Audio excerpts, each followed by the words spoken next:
People want to know how much you care before they want to know what you know. I just see myself as being genuine. There's two reasons. It's good stress relief because there's no phones and no people. But I like the challenge of it. You know, just being there with the ocean, it has a lot of power. If you don't respect it, then you end up second best.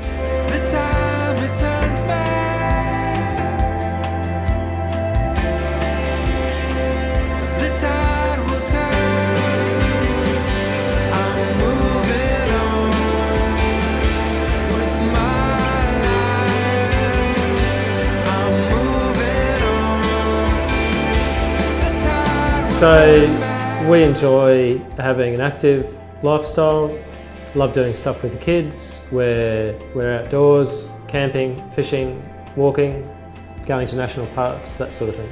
When I was 23, I had a motorcycle accident that was pretty serious, could have been fatal, fortunately it wasn't. And as a result I spent 10 weeks in hospital. Then I had another month or so of rehab, so I had to learn how to walk again after all that. Like, I don't normally tell people about it because I don't want people to make an exception. What happened to me a year or so after it happened was if I was ever going somewhere and jumping in the car, people would say, "Oh, do you want to sit in the front?" I go, "No, I don't want to sit in the front. I don't want to be treated any differently because of it." So rather than have that in the back of my mind, I just rather not tell people because I don't think it's important. I like the challenge of being able to do something that at first probably doesn't seem easy, but then it's a worthwhile challenge. It's a worthwhile accomplishment.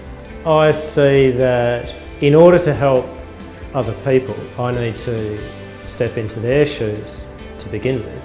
I first met Karl when I was seeking advice about whether renovating my house would have an impact and what sort of an impact on selling in the future. We were looking for a house. Out of the blue, we found one on their website and we called Karl and he was really helpful. We met Karl through the neighbours. He was very kind enough to come up to the house and sit with me for quite some time and discuss the pros and cons. So I thought at that stage that he was very supportive and knowledgeable. If something's easy, I just move on to the next thing. So with my fishing, I used to chase flathead, and once I learned how to catch flathead, I actually lost interest in it. And then I went to chasing jacks, mangrove jacks. And once I got the hang of that, I thought, right, what's next? And I saw this thing on a CD about catching tuna off the rocks, and I thought, is that possible? Where would you do that? So it took me 3 years research to work it out, to find out where people do it, what time of year, and what the gear is.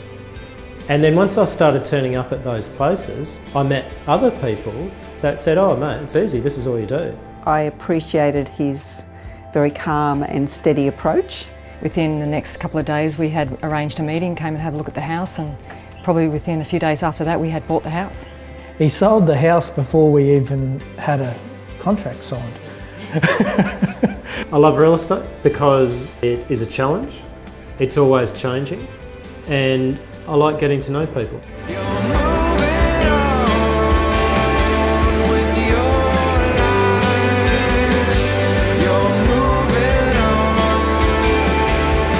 Well, fishing's just an analogy for anything. Like, you don't just rock up one day with your broom gear and accidentally catch a mackerel by mistake.